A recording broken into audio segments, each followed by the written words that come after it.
Folks coming in the room. As you enter, please feel free to start to engage right away. That's how I roll. I have very high expectations for all of you.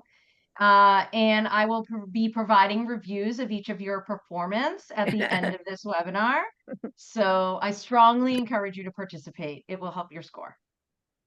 So feel free to answer that question. Throw your answer in the chat.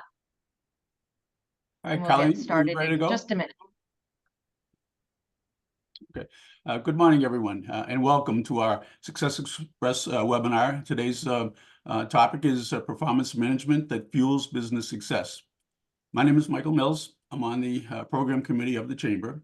And the mission of the Chamber of our Corridor 9 495 Regional Chamber of Metro West is to be a dynamic business organization striving to promote growth, prosperity, and quality, both for our members and the communities.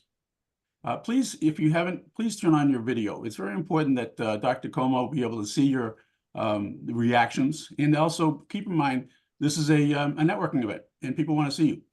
And I would also encourage you to put your contact information into the chat box.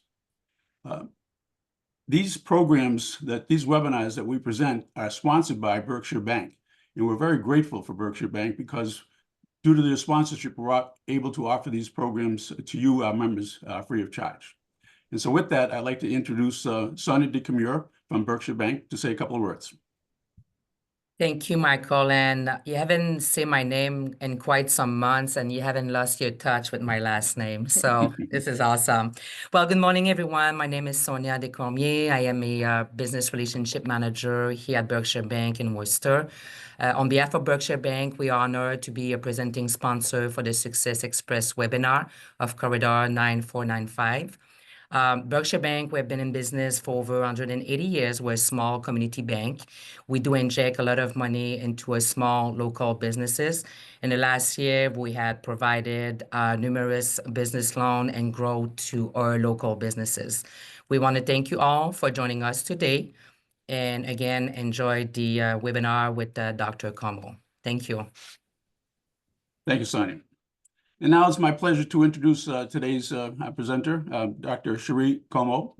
Dr. Como is an accomplished talent development leader and small business owner with more than 16 years of experience in higher education and in the corporate sector. She currently serves as Director of Talent Development at Consigli Construction Corporation, Incorporated, where she leads learning and organization development initiatives for over 2,000 employees. Dr. Como is a certified executive coach, and holds multiple other certifications in leadership and talent development.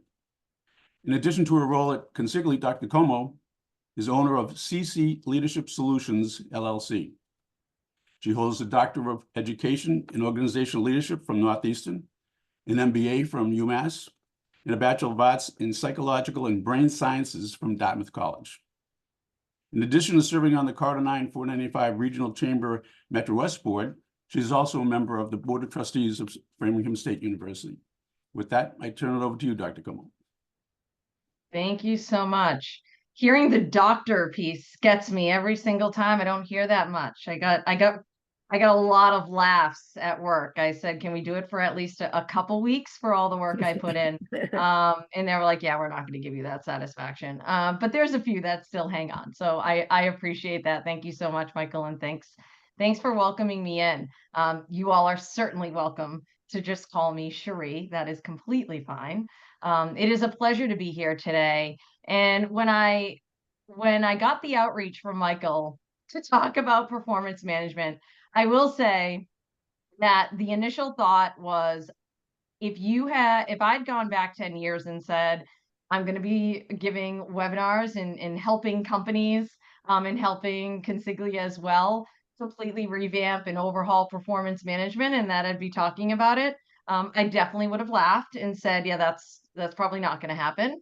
I'll be honest with you, and I don't know, I'm hoping this resonates with some of you, that, when I thought about performance management and certainly being in this space for almost 2 decades, it really initially for me was just to check the box. And that's how many organizations thought of it.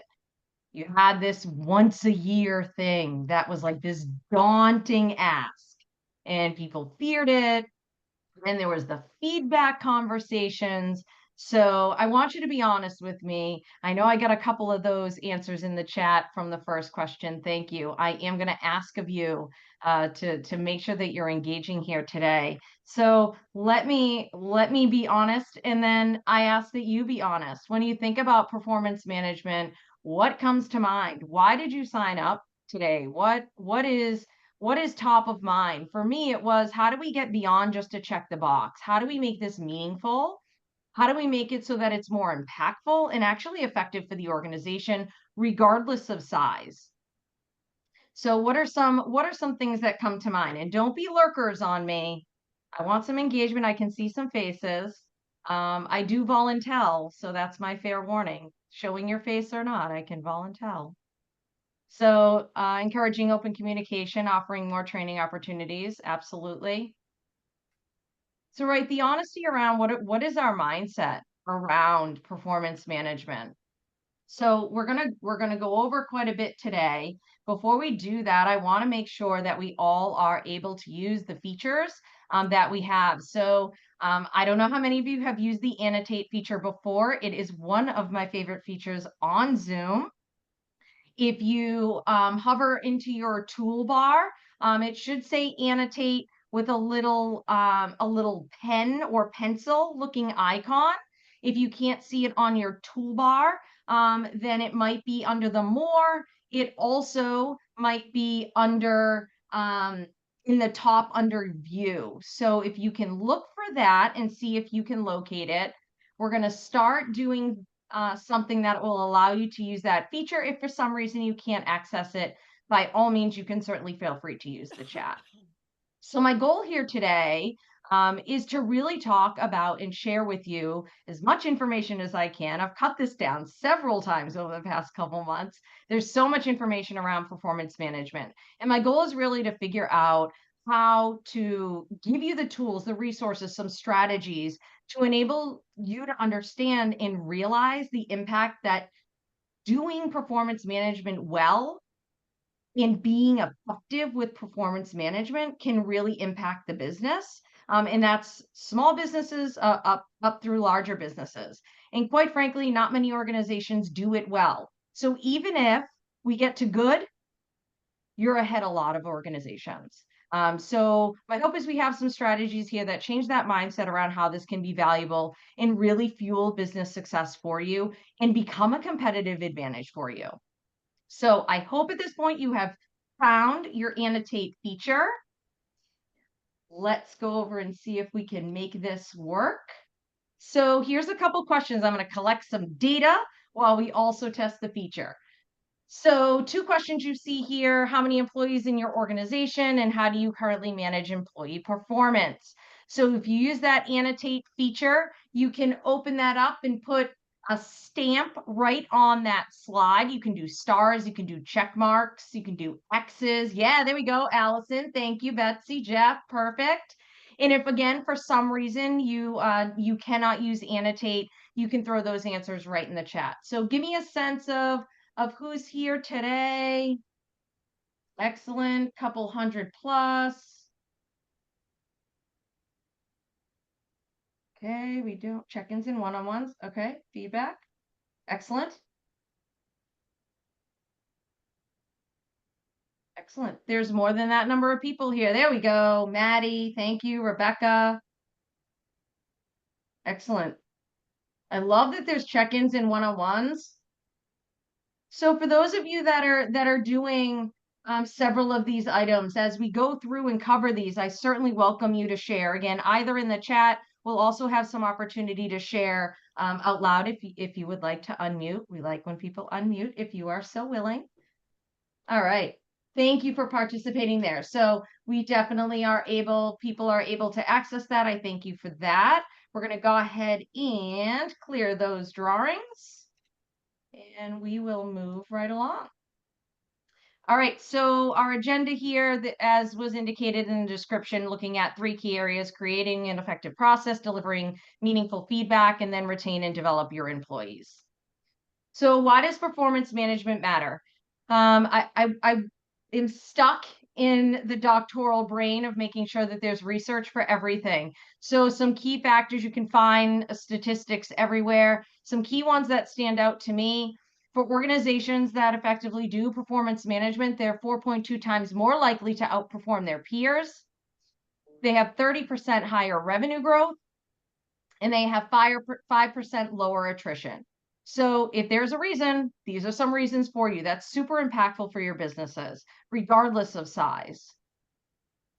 When we think about performance management, the old process, and again, please write in the chat if this resonates or if you have thoughts on it. Now we really think about performance management as a system. Previously, it really was just we thought about an annual review, right? Performance management and an annual review are pretty much synonymous. Now, we realize that that kind of old way didn't really work. And so we try to look at it more holistically and look at performance management over the course of the year. So it's an ongoing effort. And then in addition to over the course of the year, it is also year over year. So that mindset shift has been really important for organizations to pick up on. There was a time when you would say, oh, the annual review is dead. That was in articles. There were some people who certainly some organizations who decided to get rid of it. Several have also now come back to it.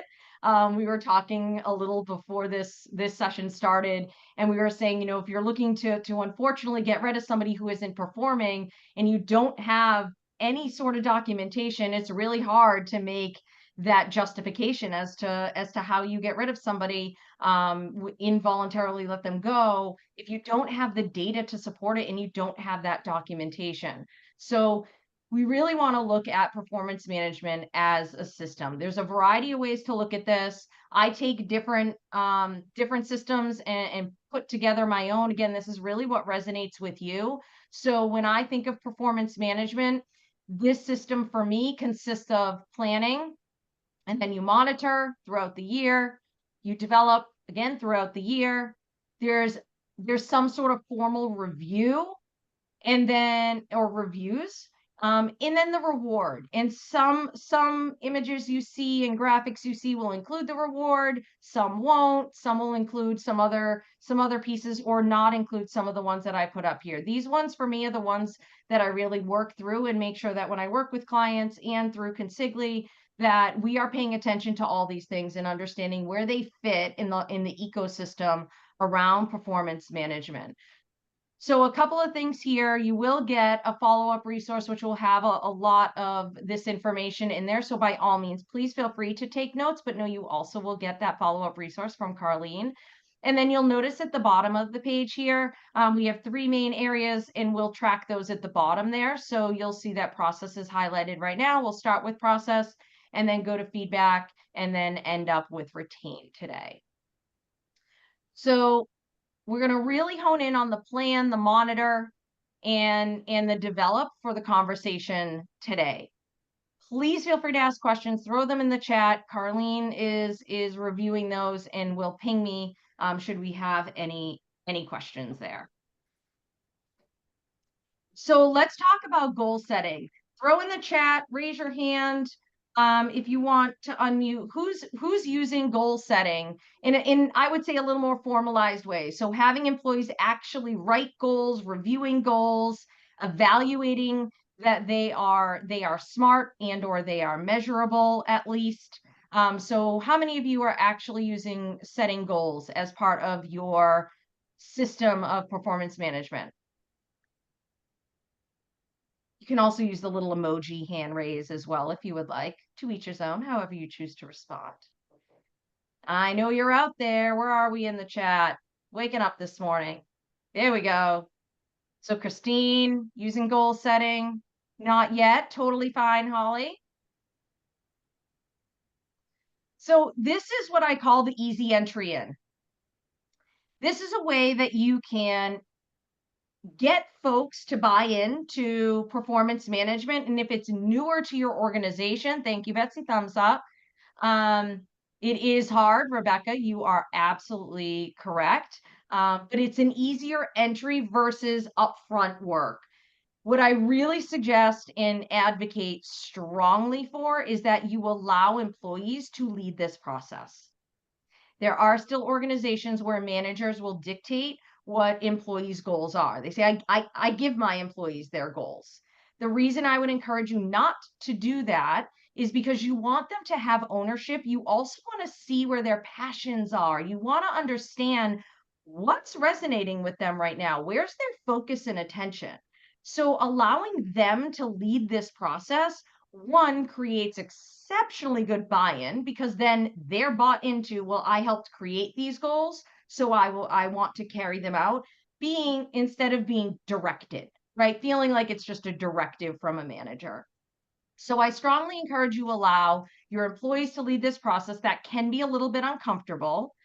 In order for this to be effective, you do have to monitor over time, right? So going back to that monitor part of the process, that's where things fall through.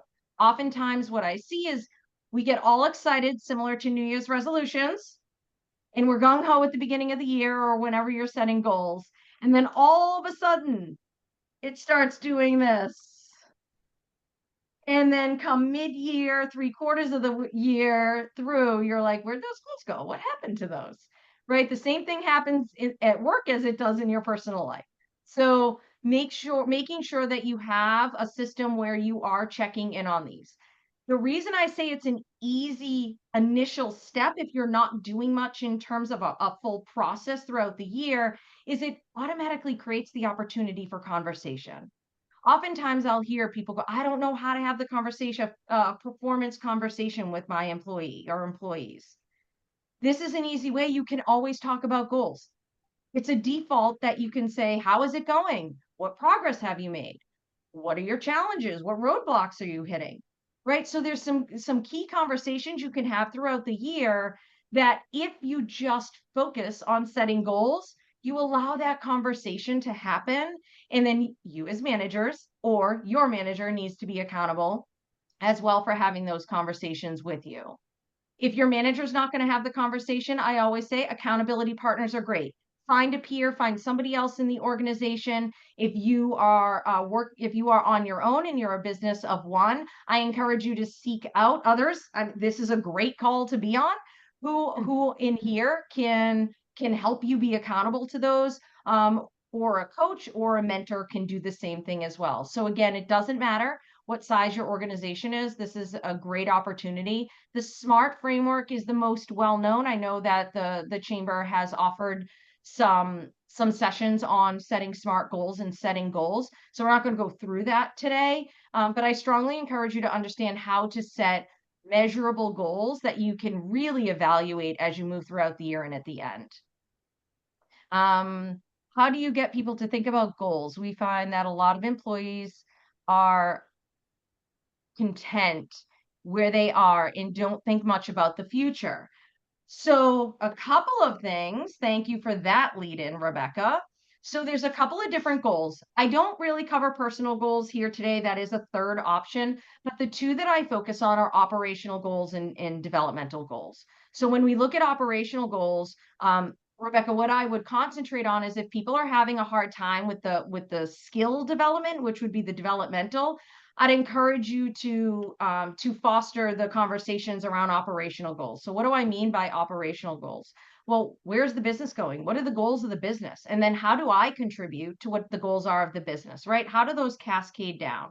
So that can be from leadership to departments, if you're big enough to have different departments, or just leadership to employees. So if our goal is to increase profit, not revenue, but if it's, it can be revenue, but if it's to increase profit by 10%, what is my role in increasing profit by 10%? If I'm in sales, it might look one way. If I'm in accounting, it might be about actually reducing costs in order to increase profit. So how do I contribute, right? How do I contribute to that operational goal? Again, performance management part of connecting to business results. So hopefully that then fuels their interest and accountability towards operational goals, and then having conversations about how they're performing and other things you can do around performance management help as well. And we'll talk about some of those. If they're not thinking about the future, ask them why.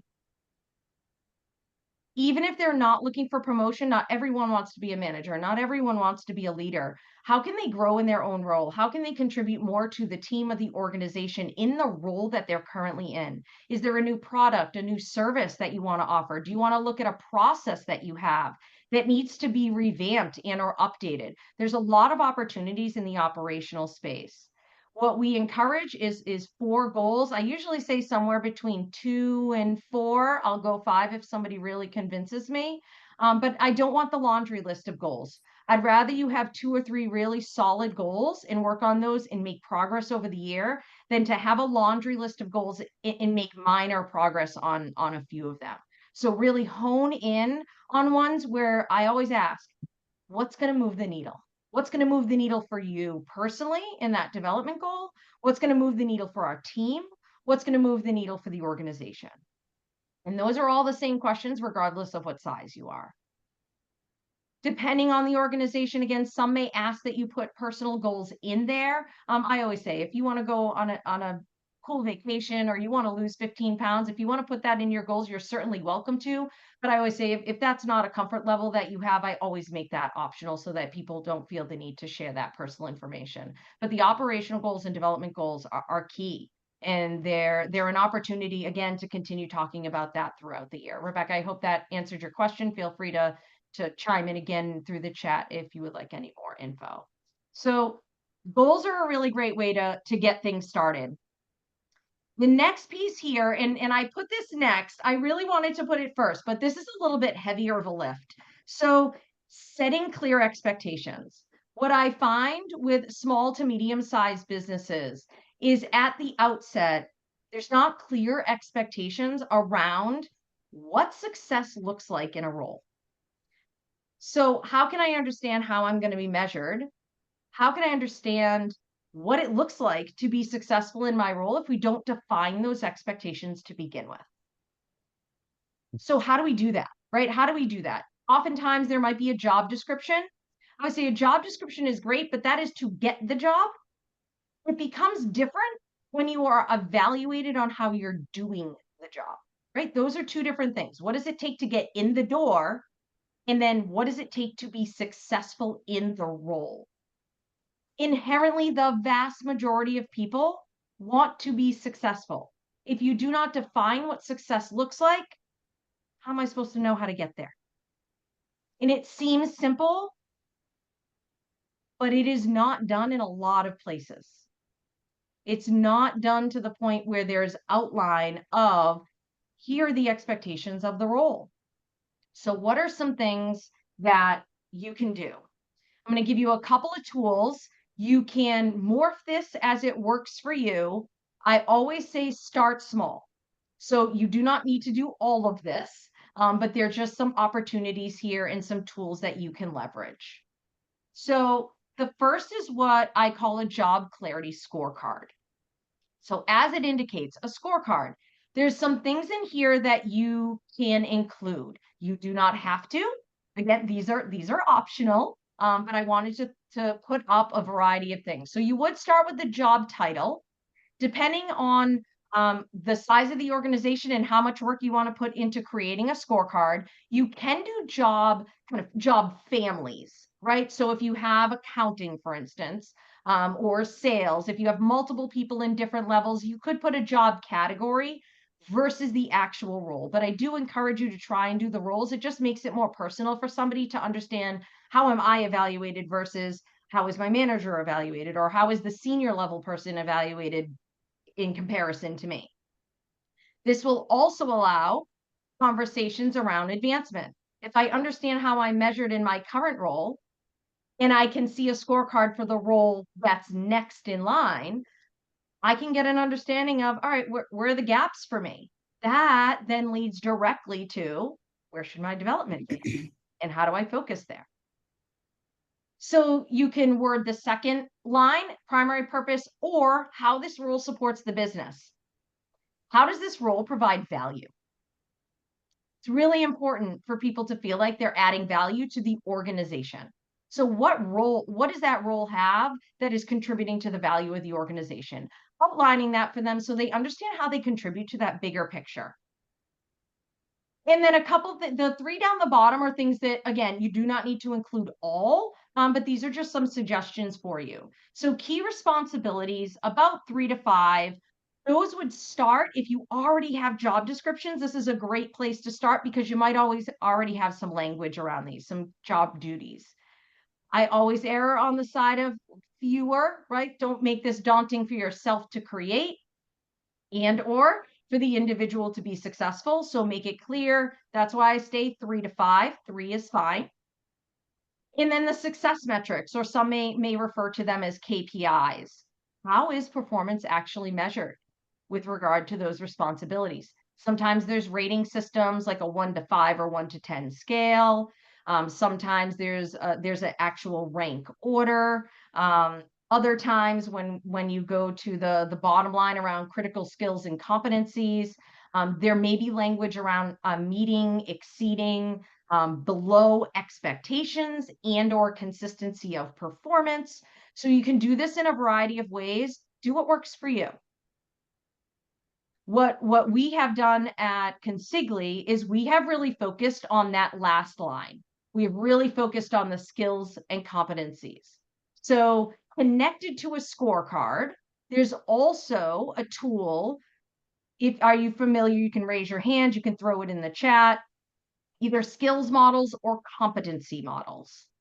Are people familiar with those? Does anyone use either scorecards? Or I didn't see any check marks at the beginning, but you might have been lurking in the background. So scorecards and or skills or competency models. Throw it in the chat, raise your hand, give me a thumbs up or a reaction if you do. They are a little more complex, both at your last job. Yep. So we really honed in on the skills and competencies, right? The key responsibilities is sort of what does the job do? The skills and competencies are around how do we do it?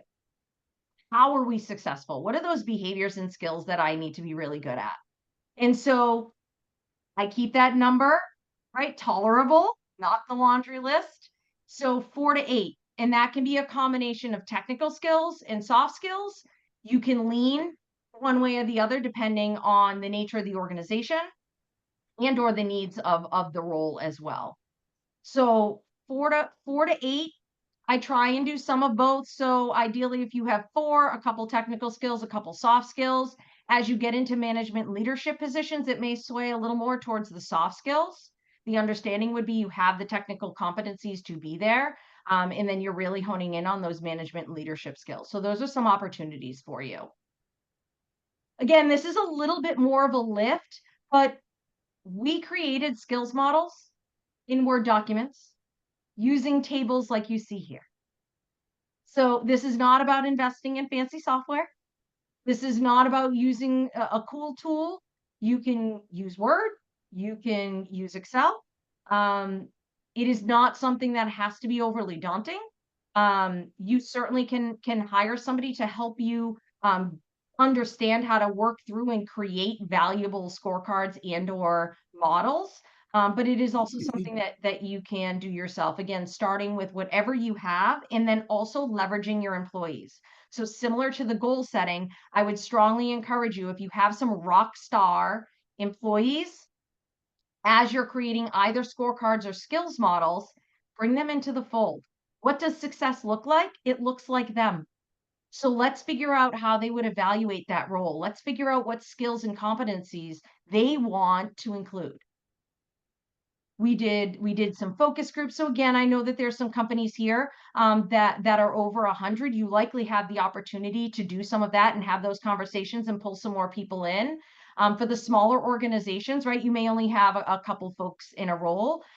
So you just want to make sure that if you have some rock star folks, you are leveraging them. And if you don't, then you want to make sure that you get at what each role needs to do and looking at either people who previously were in a role or those that manage it. Competency models set at the national level. Yep, understood. So those are some options. Those are some tools that you can leverage there. Again, I go back to, if this feels a little bit much for you right now, it's something to work up to. Start with the goals. Start with the goals and monitoring the goals.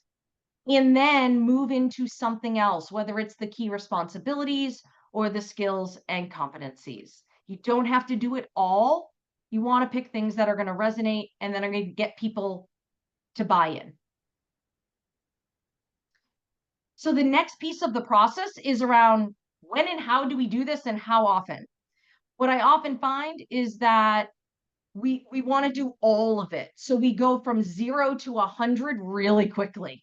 And then it's like, well, we have an annual review to now we're required to do, 15 check-ins during the year. And then we have to evaluate this and then fill out this assessment. And it's similar to when you set that fitness goal at the beginning of the year and you're like, I'm going to go from going to the gym 0 times in a week to going 7 times in a week. It's a bit of an extreme. So what if I set it at 2 to 3 times and make it more manageable? And then if I get up to 5 or 6 or 7 over time, great. But let's start with 2 to 3 to make it a little more manageable. Same thing applies with performance management. As you're mapping out your year, how are you mapping it out in a way that works for you? How are you mapping it out in a way that works for those that you manage or that have direct reports? And how is it working for the organization in terms of what other things are happening during the year so it can mesh and not become a burden? For sake of ease, I put the calendar year. But if you do have a fiscal year that differs, I would encourage you to line up and align your system and your process to be with that fiscal year. It makes conversations around merit and or promotion a little smoother instead of telling somebody they did a good job and have, get a promotion. Like, but now you have to wait 2 or 3 months until I can tell you what your increase is.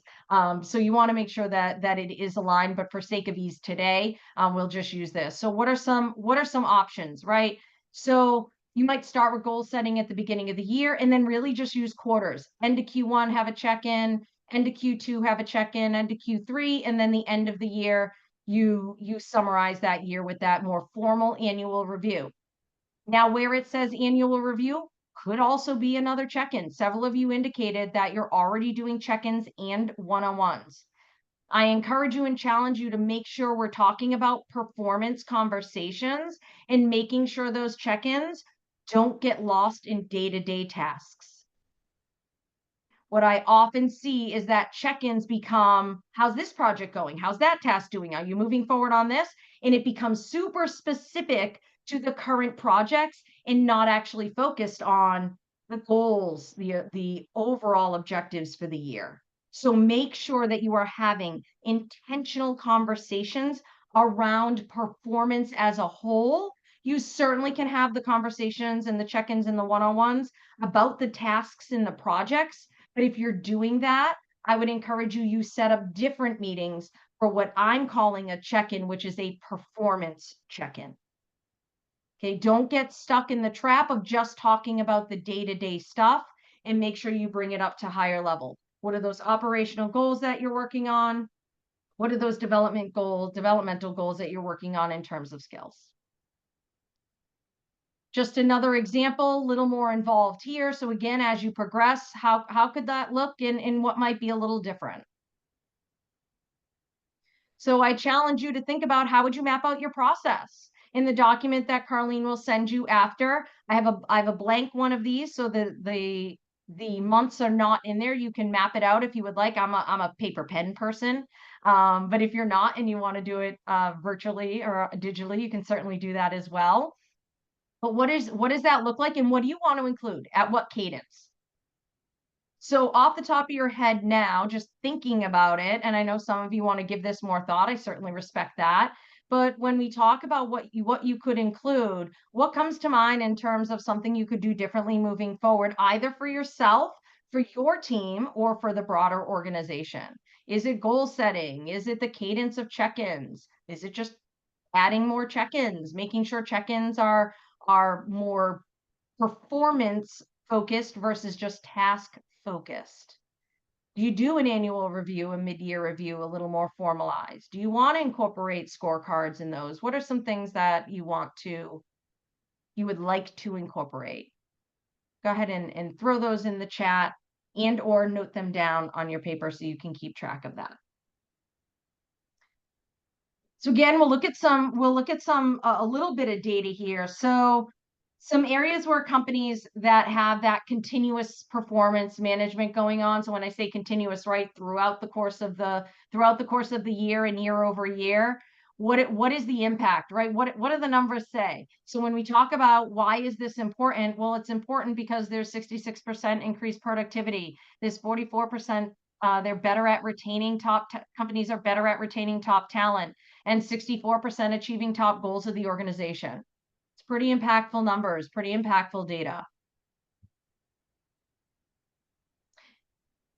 Yeah, Holly, yeah. So scorecards are really, really great. Again, if you're hesitant about them or if they seem a little much and a little daunting for you to do, happy to have a conversation. I do have a little surprise and gift at the end for you all. So happy to talk about that more. It's definitely less daunting to have regular check-ins in scheduled meetings. You've got to keep them, right? So making sure we don't push them or making sure we don't get stuck in the day-to-day stuff. So if that is a first step, that is a first step. I'd rather you take a step than no step. I'd rather you move your performance management system forward a little bit than not at all, or take on too much and then get overwhelmed by it. So again, evaluation of just what's right for you and what's right for your organization at this time. So we'll flip now to meaningful feedback. And yes, I purposefully and intentionally put meaningful in there. So feedback is one of those things. I think I could probably facilitate a workshop on feedback every single week and there would still be requests for more information. Does anyone feel that way? Feedback is always so, it's kind of like communication skills. We can just always get better. I feel like there's a never ending story around how we can develop these skills. Anyone relate? Anyone relate? Oftentimes people are so nervous by these, they delay the conversation, or worse, they just never have the conversations. And so when we talk about delivering meaningful feedback, small changes can make a huge difference. Small change I made several years back that I thought wouldn't matter at all. And it literally has changed the way the organization, the consigliere, as well as my clients look at feedback. The small little change. When we talk about feedback, most often we say there's positive feedback and constructive criticism. Who wants that? Who wants constructive criticism? Constructive sounds great. Criticism, no matter how you spin it, just doesn't feel great. That doesn't make me feel like I'm moving forward. So how do we rephrase in a way that makes it more positive? I simply said, why isn't everything feedback? Everything is feedback. Doesn't matter if it's positive or not so positive. So let's just call it feedback. That way we can get rid of that criticism word and not give people anxiety and fear and worry about what's coming at them.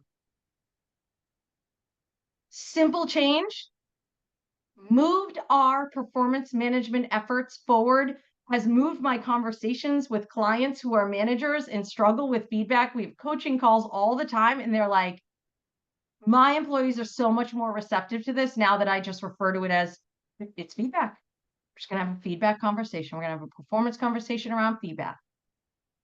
So when we're talking today about how do you change things, it can be something really small that completely flips a switch on just how it's perceived. When you think about developmental feedback, I'm developing, I'm moving forward. I'm not being criticized, I'm being helped to get better. That little change can make a huge difference. The 3 F's formula for giving feedback. This can certainly be for positive feedback. Most often we think about it for developmental feedback, but you can use it for either. So cubed or the 3 F's. So when thinking about meaningful feedback, what makes it meaningful? It needs to be frequent. It needs to be focused. And it needs to be future oriented. Frequent, focused, future oriented. What do you mean by frequent, Sheree? I know somebody was going to put it in the chat at some point. I don't know. You're a little quiet this morning, but I'm still going with it. I can see some faces. They're smiling. I feel like we're paying attention, but there's a lot of faces I can't see out there. What is frequent? Given the differences in definitions of frequent, my first recommendation is you have a conversation about what frequent means for you, what frequent means if you're the person getting the feedback, what does frequent mean to your manager? And if you're giving feedback, then what does frequent mean to your direct report, to your employee? Frequent varies in definition. So make sure we're aligned on what that means and come to an understanding of what's feasible. If one of my team members comes to me and says, Sheree, I need feedback every day, I'm going to say, I love that you want that. I'm not sure that's feasible, but let's figure out how we can come to a solution. Other people may say once a week, once every couple weeks. And then that's a conversation around here's what I think you're going to need in terms of feedback, but making sure it's frequent. The biggest challenge I see is that we just don't have these conversations enough. So when we talk about giving feedback, especially developmental feedback, we don't have the conversations frequent enough that just make it another conversation. We put all this pressure on it because we don't do it enough that it doesn't just become another conversation. I encourage you to think of it as just another conversation. You're having a conversation with an employee. So when you have a frequency that allows you to practice and hone your skills, it doesn't feel so daunting anymore. The focused is around making sure you're talking about particular behavior. So if you say, Sheree, the meeting that you led last week was really not effective. Okay, that is feedback, but it's not meaningful feedback because I don't know what aspect to change. If you say it was ineffective because you didn't have an agenda and it felt like things were all over the place, much more helpful. Next time I will have an agenda. I know how to correct that. I know how to develop that. So make sure it's focused. Make sure it is focused on behavior. Make sure that it is focused in terms of being specific so that people understand how they can write it, right? How they can correct it. And then future oriented, back to that developmental piece. How are we looking forward? We often get stuck when people make mistakes or people fail at things, they ruminate. And if we talk about all the things that continue to be bad and you harp on the mistake that was made or the skill that wasn't used, you're keeping them in the past. Switch that. Make it future oriented. Here's what happened. Here's the impact of what happened. What does the next time look like? How do we make this better? What could you do differently the next time? Focus on the future so they know that you see the future. You see the difference and you believe in their ability to move that forward. So frequent, focused, and future oriented. Resonating? Helpful? Give us some feedback. Give me some feedback. We got a couple? Any comments? Excellent. Thank you, Holly. Appreciate you. All right. So another thing is a lot of folks will say to me, I just don't know how to start the conversation. I don't know how to have the conversation. You will no longer be able to say that after today. So I'll give you two different frameworks that you can use. They are relatively simple. This first one you see here is about questions, right? So the template is around questions. You can put this in a Word document. You can put it in a table. You can put it in an Excel doc. Again, you don't need anything fancy. What's working well? What could you improve? How can I help and support you?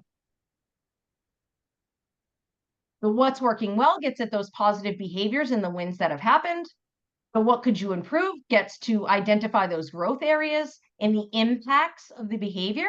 And the how can I help you allows you to understand as a manager what resources you need to provide.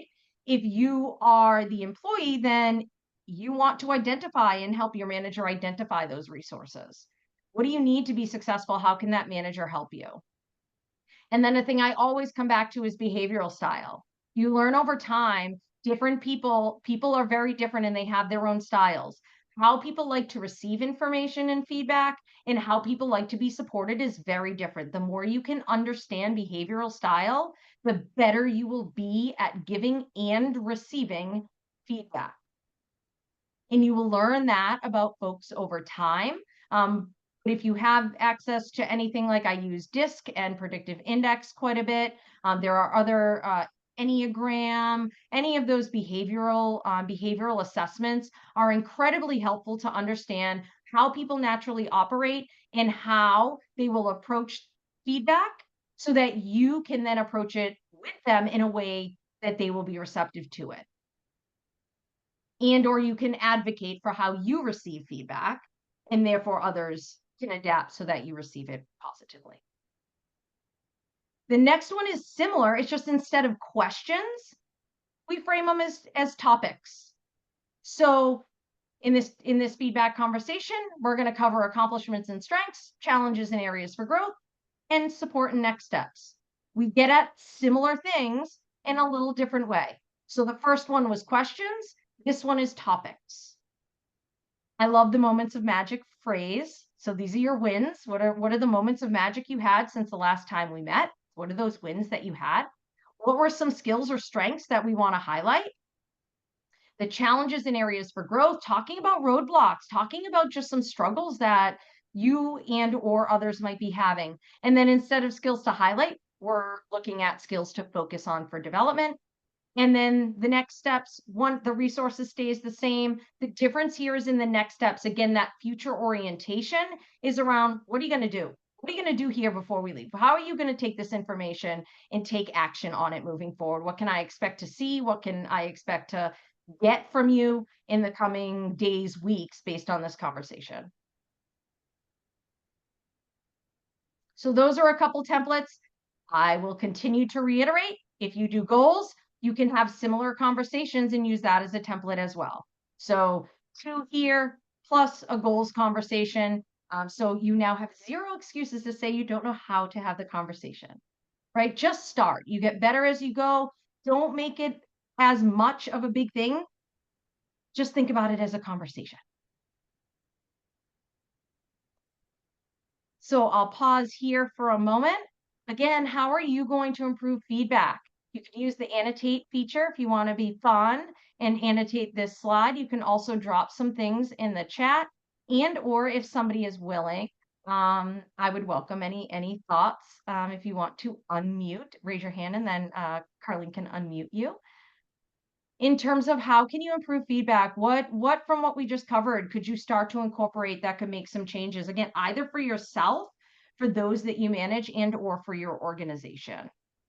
Miss Allison. Thanks. I'm thinking that having the employee lead the conversation rather than being told what is not working, but to have them start, with a question. I love that because I love asking questions, but what they see is working well. I think that, excuse me, that takes the pressure off a little. Yeah. And the fear of being told they're not doing well should go away or at least dissipate a little bit. So I like that. Thank you. Absolutely. And it becomes a norm, right? Yeah. So we talk about a feedback culture where we know we're going to talk about the bad stuff as much as we're going to talk about the good stuff. And sometimes there's some really ugly stuff. And that just is what it is. Mm-hmm. So how do you just make normal the conversation around, we're going to talk about the good things, it's going to talk about the bad things, because guess what? We're human. We make mistakes. We're not perfect. No one's perfect. So normalize the conversation so it doesn't feel like this weird thing that only happens a couple times, right? Right. And again, the framing around positive and developmental feedback is just, it's a feedback conversation regardless of what you're sharing. Thank you so much, Allison. Appreciate you. Thank you. Miss Casey, love seeing that name. Thank you for that. Reframing. Excellent. All right. So our last segment here is around retaining and developing. So when we talk about performance management, the impact to retention and development of your employees is just incredible. So there's a variety of things we could cover. I'm gonna cover a few. Please, sharing is caring. So if you have some strategies, tools, etc., that you use around retention and/or development, please share them so that others can benefit from your knowledge and expertise and things that are going well for you and your organization. At the core, I always come back to this statement. Employees want to feel heard, and employees want to feel valued. How do you do that? That fuels retention, that fuels their desire to develop, which then fuels your business's success. So how do we do that? I'll highlight a couple of things. One is 360 feedback. Anyone do either 360 assessments or 360 feedback in their organization? Just give me a yes or jot 360 in the chat. Anyone do 360s? What is that? Love that question. Thank you. If you are thinking it, Carlene, others are thinking it. So 360 circle, right? So most often feedback is what we consider kind of top down, right? A manager is giving feedback to their direct report, to their employee. 360 feedback is that you get feedback from the circle of people that you work with. This is incredibly helpful for managers and leaders. So as a manager, you often just get reviewed by your manager. How much is that manager seeing your day-to-day actions? How much is that manager understanding how you actually manage others and how effective you are at managing others? We often don't get that feedback. And so when managers are thinking about how do I develop, they're not getting the feedback that they need to actually be better. And we're not asking the questions. So 360 feedback allows for feedback from a manager, your direct reports, those that report into you, your peers, as well as a catch-all category we like to call others. So that could be people in different, if your organization is larger, that could be people in different departments that you work with, but aren't directly tied to the department work that you do, but you have a working relationship. And it allows that feedback. Employees being heard and valued. So direct reports get to share their thoughts on how their manager and or leader is doing in terms of how they're managing and how they're leading this team. That's incredibly powerful to feel like your voice can be heard in that way. Oftentimes you don't get that upward feedback. You don't get the upward conversation. It's simply top down. I encourage you to have the conversations more broadly. There's a variety of ways to do this. And you can, there's surveys, so you can certainly buy surveys. There's a lot of 360 tools out there. There are also interview-based 360s. You can also, again, you can send emails. My favorite template to use is I will reach out and I start, continue, stop. Anyone? Love this. If I am asking for feedback from others, for either myself or for somebody else in the organization that I want 360 feedback for, what is one thing that they should start doing to be more effective? What are they not doing right now that they could start doing to be more effective? What is one thing they should continue doing because it is effective for them and it's working, so keep doing it? And what is one thing that they should stop doing because it is not effective? Start, continue, stop. In the reverse order, it's basically a traffic light. So think about a traffic light. It's a great way to get 360 feedback. You can do this informally and have it be really, really effective. And it's an opportunity for employees at every level to contribute to the conversation and allow an understanding of where development needs to happen for anyone in the organization. My last is a series of questions. So over time, I've developed a lot of questions around retention and development. So different from the feedback conversations, how are you intentional about asking questions that help to retain your talent and help to develop your talent? So I'm giving you a top 5. There's plenty more. Again, feel free to jot in the chat if this resonates with you, if this is new information. I love when I put up a question and somebody's like, oh, that's that. If you use it and it's really effective, put that in the chat so other people know that it works. So here are my top 5. What do you need to be at your best?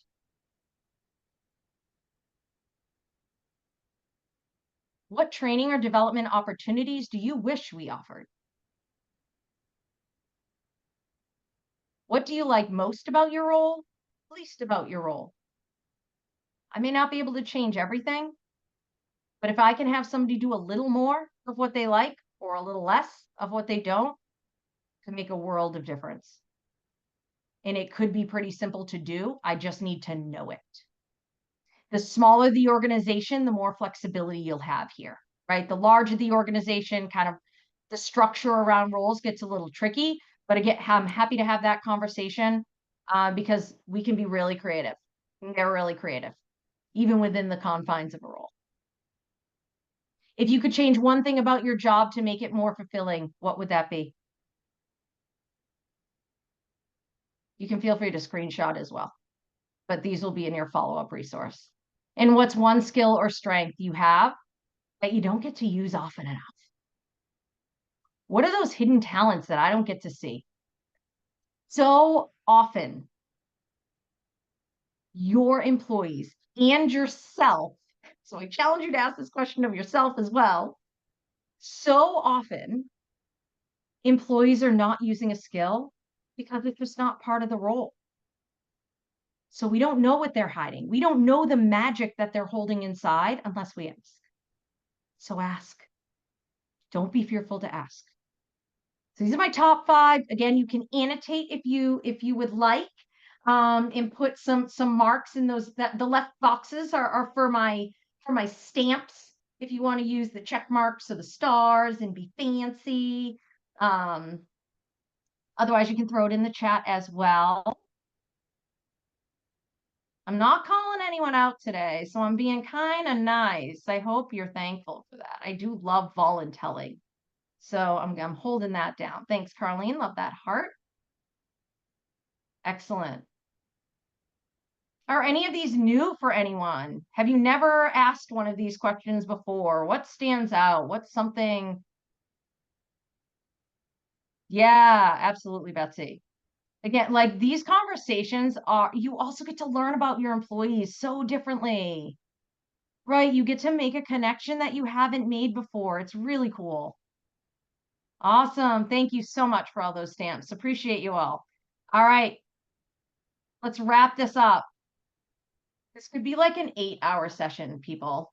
I know you don't want to spend 8 hours with me, but I wish you did. So part 2, part 3, part 4, here we go.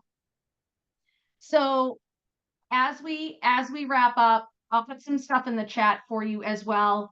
We cannot talk about feedback and then not ask for feedback.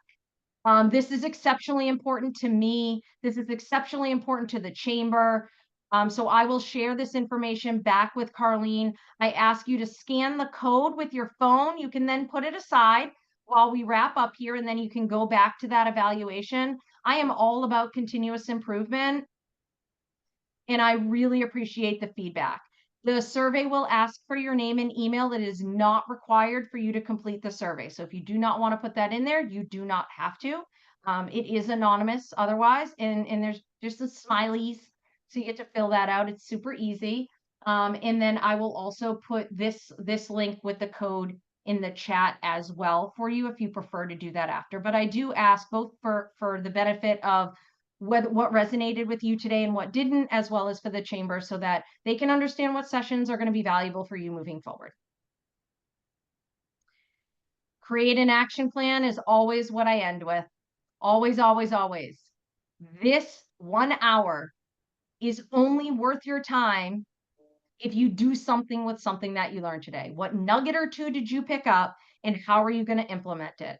I challenge you to think of one thing that you will do in the next 48 hours by the end of day Friday. One thing you are going to do to apply this information. The after session resource does have an action plan in it. For right now, I really want you to think of one thing. Make it simple. Just like changing performance management, one thing, choose one thing, start small. So one action you are going to take, if you want to throw those in the chat, I would greatly appreciate that. I think Carlene would as well, and Mr. Michael. And then as we wrap up here, just a huge thank you. I hope that this was valuable for you. I hope you picked, I would say, a nugget or two to make this worth the hour of your time. I know that it is precious and your most valuable resource. So I totally appreciate you taking the hour to spend with me and with the chamber. It has been a pleasure to serve you. My gift to you and surprise at the end is that you are able to follow up if you want to book a free 60-minute strategy session with me. That particular link will bring you directly to where you can schedule that. The sessions open on Monday and they run through the end of April.